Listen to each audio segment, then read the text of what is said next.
ಜನತಾದಳ ಪಕ್ಷದ ಕಡೆಯಿಂದ state election commission ಸಿಇಒಗೆ Anupam Kumar ಸರ್ಗೆ ಇವತ್ತು ಒಂದು ಪೆಟಿಷನ್ ಕೊಟ್ಟಿದ್ದೇವೆ. ಭೇಟಿ ಮಾಡಿ ಒಂದು ಮೆಮೊರಾಂಡಮ್ ನ ಸಂಖ್ಯೆಯನ್ನ ಮಾಡಿದ್ದೇವೆ. ಕೇವಲ ನನ್ನ ಮತಕ್ಷೇತ್ರಕ್ಕೆ ಸಂಬಂಧಪಟ್ಟಿರ್ತಕ್ಕಂಥ ವಿಚಾರ ಅಲ್ಲ, ಬದಲಾಗಿ ಈಗಾಗಲೇ SIR ನ ಈ ಒಂದು ಪ್ರಕ್ರಿಯೆ ಪ್ರಾರಂಭ ಆಗಿದೆ. 30ನೇ ತಾರೀಕಿಂದ ಇವತ್ತು ಹೆಚ್ಚು ಕಮ್ಮಿ 4ನೇ ದಿನಕ್ಕೆ ಕಾಲ ನೆಟ್ಟಿದ್ದೇವೆ. ಕಳೆದ 4 ದಿನಗಳಿಂದ ರಾಜ್ಯದ ಹಲವಾರು ಜಿಲ್ಲೆಗಳಲ್ಲಿ, ಹಲವಾರು ವಿಧಾನಸಭಾ ಕ್ಷೇತ್ರಗಳಲ್ಲಿ ಯಾವ SIR ಪ್ರಕ್ರಿಯೆ ಮನೆ ಮನೆಗೆ ಹೋಗಿ ಎನ್ಯುಮರೇಷನ್ ಫಾರ್ಮ್ಗಳನ್ನ ಆ ವೋಟರ್ ಲಿಸ್ಟ್ ಕೈಯಲ್ಲಿ ಇಟ್ಕೊಂಡು ವೋಟರ್ಸ್ ನ ಫಿಸಿಕಲ್ ಆಗಿ BLA2ಗಳು ಎಲ್ಲಾ ಪಕ್ಷದ BLA2ಗಳ ಜೊತೆಗೂಡಿ BLOಗಳ ಜೊತೆ ಹೋಗಿ ಮಾಡಬೇಕಾದಂತ ಈ ಪ್ರಕ್ರಿಯೆಯನ್ನ ಉಲ್ಲಂಘನೆ ಮಾಡಿದ್ದಾರೆ, ಗಾಳಿಗೆ ತೂರಿದ್ದಾರೆ.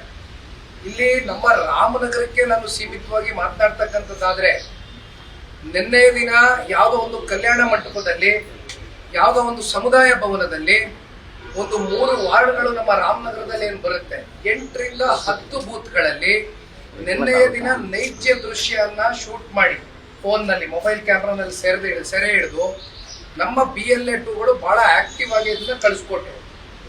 ಅಲ್ಲಿಂದ ನನಗೆ ಬಹಳ ಬೇಸರ ಆಗ್ತಕ್ಕಂಥ ಸಂಗತಿ ಏನಪ್ಪಾ ಅಂದ್ರೆ,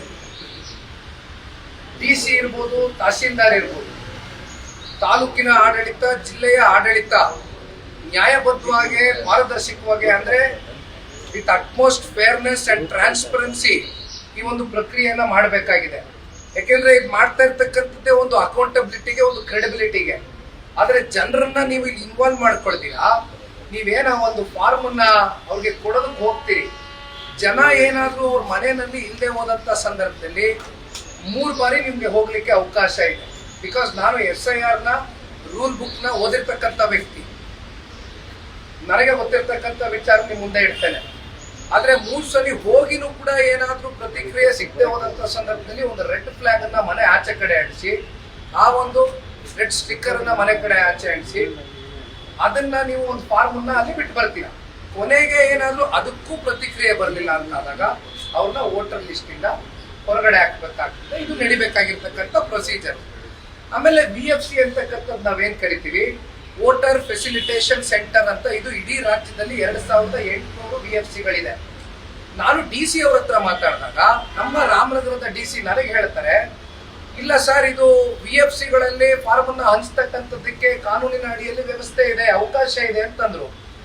ನಾನು ಒಂದು ಸೆಕೆಂಡ್ ಬೆರಗಾಗಿ ನಾನು ಇಮಿಡಿಯೇಟ್ ಆಗಿ SIR ನ ಒಂದು ರೂಲ್ ಬುಕ್ ನ ತೆಗೆದು ಓದಿ DC ಅವ್ರಿಗೆ ನಾನು ಅದು ಮರುಕ್ಷಣ ವಾಟ್ಸ್ಆಪ್ ಮಾಡ್ತೀನಿ. ಅದು ಮಾಡ್ತಾ ಇದ್ದಂಗೆ ಅದರಲ್ಲಿ ಕ್ಲಿಯರ್ ಆಗಿ ಮೆನ್ಷನ್ ಆಗಿದೆ, ಯಾವ ಕಾರಣಕ್ಕೂ ಕೂಡ ಆ ರೀತಿ ಫಾರ್ಮ್ಗಳನ್ನ ನೀವು ನೇರಿ ಆಮೇಲೆ ಫಾರ್ಮ್ಗಳನ್ನು ಕೂಡ CC ಅವರು ಎಷ್ಟು ಸ್ಟ್ರಿಕ್ಟ್ ಮಾಡಿದ್ದಾರೆ ಅಂದ್ರೆ, ಒಬ್ಬ ವ್ಯಕ್ತಿಗೆ ಒಂದೇ ಫಾರ್ಮ್. ಈಗ ಇಷ್ಟು ಬೂತ್ ಇದೆ, ಇಷ್ಟು ಮನೆ ಇದೆ ಅಂತಕ್ಕಂಥದ್ದು, ಇಷ್ಟು ಜನ ಇದೆ ಅಂತಕ್ಕಂಥದ್ದು ಬಂದಾಗ ಅಷ್ಟೇ ಫಾರ್ಮ್ಗಳನ್ನ ಕೊಡ್ತಾರೆ ಹೊರತುಪಡಿಸಿ ಒಬ್ಬೊಬ್ಬನಿಗೆ 4, 5, 10 ಸ್ವೇಚ್ಛಾಚಾರವಾಗಿ ಫಾರ್ಮ್ ಅನ್ನ ಕೊಡೋದಿಲ್ಲ. ಇಷ್ಟು CC ಒಂದು ಸ್ಟ್ರಾಂಗ್ ಆಗಿ ಒಂದು SIR ನ ಮಾಡಬೇಕಾದಂತ ಸಂದರ್ಭದಲ್ಲಿ DC ಅವರು ನನ್ನನ್ನ ದಾರಿ ತಪ್ಪಿಸಿ, ಈಗ ನನಗೆ ನಾಳೆ ಇನ್ಫಾರ್ಮೇಶನ್ ಕೊರತೆ ಇದ್ದು ಅಥವಾ ನನಗೆ ಮಾಹಿತಿ ತರಿಸ್ಕೊಳ್ತಕ್ಕಂಥದ್ದಕ್ಕೆ ನನಗೆ ಅವಕಾಶ ಇಲ್ದಿರಾ, ಅದರಲ್ಲಿ ನಾನು ವಂಚಿತ ಆಗಿ, ನಾನೊಬ್ಬ ಅಭ್ಯರ್ಥಿಯಾಗಿ ನನಗೆ ನಾಳೆ ಏನಾದ್ರೂ ಪೆಟ್ಟಿದ್ದಂತ ಸಂದರ್ಭದಲ್ಲಿ ಮುಂದಿನ ಚುನಾವಣೆಯಲ್ಲಿ, ಯಾಕೆಂದ್ರೆ ಇದು ಪ್ರಜಾಪ್ರಭುತ್ವಕ್ಕೆ ಆಗ್ತಾ ಇರ್ತಕ್ಕಂಥ ಒಂದು ಅನ್ಯಾಯ, ಒಂದು ಅಪಮಾನ. DC ಅವರು ನಡ್ಕೊಂಡಿರ್ತಕ್ಕಂಥ ರೀತಿ ನನಗೆ ಅರ್ಥ ಆಗಿಲ್ಲ. ಬಿಕಾಸ್ UPSC KPSC ಬರೀತಕ್ಕಂಥವ್ರು ಕೋಟಿಗಳಲ್ಲಿ ಬಹಳ ಬೆರಳೆಣಿಕೆ ಜನ ಅಷ್ಟೇ. IAS ಆಗಿರ್ತಕ್ಕಂಥವ್ರು, IPS ಆಗಿರ್ತಕ್ಕಂಥವ್ರು, IFS ಆಗಿರ್ತಕ್ಕಂಥವ್ರು, ಅವರೆಲ್ಲ ಬಹಳ ಕಷ್ಟಪಟ್ಟು ಓದು ಮೇಲೆ ಬಂದಿರ್ತಾರೆ. ಅಂಥವ್ರನ್ನ ನಾವೆಲ್ಲ ನಂಬ್ಕೊಂಡಿರ್ತೇವೆ. ಈಗ ಅವರೇ ನಮ್ಮನ್ನ ಎಲ್ಲ ಒಂದ್ ಕಡೆ ಈ ರೀತಿ ದಾರಿ ತಪ್ಪಿಸಿದಂತ ಸಂದರ್ಭದಲ್ಲಿ ನಾವ್ ಇದನ್ನ ಯಾವ ರೀತಿ ಪರಿಗಣಿಸಬೇಕು? ಮೊದಲನೇ ದಿನ ಒಂದು ಪ್ರಕ್ರಿಯೆ ಆಗುತ್ತೆ ಇದೇ ತರ ರಾಮನಗರದಲ್ಲಿ. ನಾನು ತಹಸೀಲ್ದಾರ್ ಅವರು ಫೋನ್ ಮಾಡಿ ಹೇಳ್ತೇನೆ, ತಾಲೂಕ್ ಕಚೇರಿಗಳಿಗೆ ಮೊದಲನೇ ದಿನ FAQs ಅನ್ನ ಇವತ್ತು ತಹಸೀಲ್ದಾರ್ಗಳು ತಾಲೂಕ್ ಕಚೇರಿನಲ್ಲಿ BLA2ಗಳಿಗೆ, ಎಲ್ಲಾ ಪೊಲಿಟಿಕಲ್ ಪಾರ್ಟಿ BLA2ಗಳಿಗೆ ಕರೆದೇನ್ ಮಾತಾಡ್ಬೇಕಾಗಿತ್ತು, ಅದು 4-5 ದಿನದೇ ನಡಿಬೇಕಾಗಿರ್ತಕ್ಕಂಥ ಪ್ರಕ್ರಿಯೆ. ಆನ್ ಫೀಲ್ಡ್ ನೀವು BLOಗಳನ್ನ ಕಳಿಸ್ಬಿಟ್ಟು FAQs ನ ನಾನು ಹೇಳ್ತಕ್ಕಂಥದಕ್ಕೆ ನಮ್ಮ 100 ಜನ BLA2ಗಳನ್ನ ಮೊದಲನೇ ದಿನ ನೀವು ಕರೆಸಿ ಇಲ್ಲಿ ನಿಲ್ಸ್ಕೊಂಡಿದ್ದೀರಲ್ಲ, ಇದು ತಪ್ಪು ಅಂತಕ್ಕಂಥದ್ದು ಹೇಳಿದಾಗ ಅಲ್ಲೂ ನಾನು ಎಚ್ಚರಿಸಿದೆ ಅವ್ರಿಗೆ. ಮಾಡಬೇಡಿ ಇದನ್ನ ಅಂತ. ಆದ್ರೆ ನನಗೆ ಒಂದು ಇಂಟೆನ್ಷನ್ಸ್ ಅರ್ಥ ಆಗ್ತಾ ಇಲ್ಲ. ಇಲ್ಲಿ ಅರ್ಕಲ್ಗೂಡ್ ಮಂಜಣ್ಣ ಅವರ ವಿಚಾರದಲ್ಲಿ ಇರ್ಬೋದು, ಕುಣಿಗಲ್ ವಿಚಾರದಲ್ಲಿ ಇರ್ಬೋದು, ಪಾವಗಡ ವಿಚಾರದಲ್ಲಿ ಇರ್ಬೋದು, ಇವತ್ತು ನಮ್ಮ ತಾವರೆಕೆರೆನಲ್ಲಿ ನಮ್ಮ ಯಶವಂತಪುರ ವಿಧಾನಸಭಾ ಕ್ಷೇತ್ರದಲ್ಲಿ ಆಗಿರ್ತಕ್ಕಂಥ ಘಟನೆಗಳಿರ್ಬೋದು, ಪ್ರತಿದಿನ ಇವತ್ತು ವಿಡಿಯೋಗಳು ಬರ್ತಾ ಇದೆ. ನಾನು ಇಲ್ಲಿರ್ತಕ್ಕಂಥ ನಮ್ಮ ಸ್ಟೇಟ್ ಎಲೆಕ್ಷನ್ ಕಮಿಷನ್ ಸಿಇಒ ಆಗಿರ್ತಕ್ಕಂಥ ಅನ್ಬು ಕುಮಾರ್ ಸರ್ ಅವರಿಗೆ ಒಂದು ಪೆನ್ ಡ್ರೈವ್ ಅನ್ನ ಕೊಟ್ಟಿದ್ದೇವೆ. ಅದರಲ್ಲಿ ಯಾವ್ಯಾವ ರೀತಿ ಈ ಒಂದು ಕಾನೂನಿನ ಒಂದು ಉಲ್ಲಂಘನೆ ಮಾಡಿ ಈ ರೀತಿ ನಡೀತಾ ಇದೆ ಪ್ರಕ್ರಿಯೆಗಳು, ಇದಕ್ಕೆ ಒಂದು ಕಡಿವಾಣ ಹಾಕಬೇಕು ಸರ್ ಅಂತಕ್ಕಂಥದ್ದನ್ನ ಕೈ ಜೋಡಿಸಿ ನಾವು ಮನವಿಯನ್ನ ಮಾಡಿ ಅವರ ಗಮನಕ್ಕೆ ತಗೊಂಡು ಬಂದಿದ್ದೇವೆ. ಅವರು ಕೂಡ ವಿಡಿಯೋ ಕಾನ್ಫರೆನ್ಸ್ ನ ಬೆಳಗ್ಗೆ ಕರೆದು ಮಾಡಿದ್ದಾರೆ, ಬೆಳಗ್ಗೆ ವಿಡಿಯೋ ಕಾನ್ಫರೆನ್ಸ್ ಕೂತ್ಕೊಂಡು ಮಾಡಿದ್ದಾರೆ. ಸೊ ಅವ್ರ ಕಡೆಯಿಂದನೂ ಸಾರ್ ಕಡೆಯಿಂದನೂ ಕೂಡ ನಮ್ಗೆ ಸೀರಿಯಸ್ ಆಗಿ ನಾನು 1, 2, 3 ವಿಚಾರಗಳನ್ನ ಇಲ್ಲಿ ತಿಳಿಸ್ಲಿಕ್ಕೆ ಬಯಸ್ತೇನೆ. ನಮ್ಮ ಮೇಜರ್ ಡಿಮ್ಯಾಂಡ್ ಇರ್ತಕ್ಕಂಥದ್ದು, ಈಗ BLOಗಳು ಇವತ್ತೇನು ತಪ್ಪು ಮಾಡಿ ಸಿಗಾಕೊಂಡಿದ್ದಾರೆ ಅಂತ BLOಗಳನ್ನ ನೀವು ಸಸ್ಪೆನ್ಷನ್ ಅಲ್ಲಿ ಇಡಬೇಕು, ಇಲ್ಲ ಅಂದ್ರೆ ಭಯ ಬರೋದಿಲ್ಲ ಅಂತ BLOಗಳನ್ನ ಸಸ್ಪೆನ್ಷನ್ ಇರ್ತಕ್ಕಂಥ ಕೆಲಸ ಮಾಡ್ಬೇಕು. ಹೊರಗೆ ಟೀಚರ್ಸ್ ಇರ್ತಾರೆ, ಗೌರ್ಮೆಂಟ್ ಟೀಚರ್ಸ್, ಪಾಪ ನಾನೇನು ಅವರು ಅಮಾಯಕರು ಹೊಟ್ಟೆ ಮೇಲೆ ಹೊಡೀರಿ ಅಂತ ನಾನು ಹೇಳ್ತಾ ಇಲ್ಲ. ಬಿಕಾಸ್ ಇಲ್ಲಿ ಬಹಳ ಜನ ಚುನಾಯಿತ ಪ್ರತಿನಿಧಿಗಳು ಒತ್ತಡ ಇರ್ತದೆ ಅವ್ರ ಮೇಲೆ, ಅದಕ್ಕೋಸ್ಕರ ಅವ್ರು ಆಕ್ಟ್ ಮಾಡಿರ್ಬೋದು.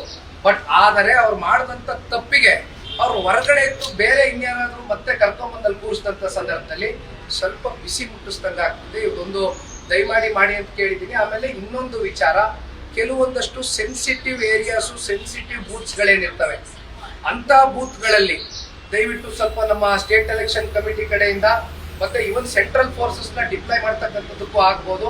ಇದನ್ನ ವಿಶೇಷವಾಗಿ ಒಂದು ಮಾನಿಟರಿಂಗ್ ಸಿಸ್ಟಮ್ ನ ತಗೊಂಡು ಬನ್ನಿ ಅಂತಕ್ಕಂಥದ್ದು ಕೂಡ ಕೈ ಜೋಡಿಸಿ ಮನವಿಯನ್ನ ಆ ಒಂದು ಮೆಮೊರಾಂಡಮ್ ಮೂಲಕ ಮಾಡಿ ಬಂದಿದ್ದೀವಿ. ಓಕೆ, ಸರ್ ಹಂಗೆ ಸರ್ ಒಂದು ಸೆಕೆಂಡ್ ಸರ್ ಹೋಗ್ಬಿಟ್ಟಿದ್ರು ಒಳಗಡೆ.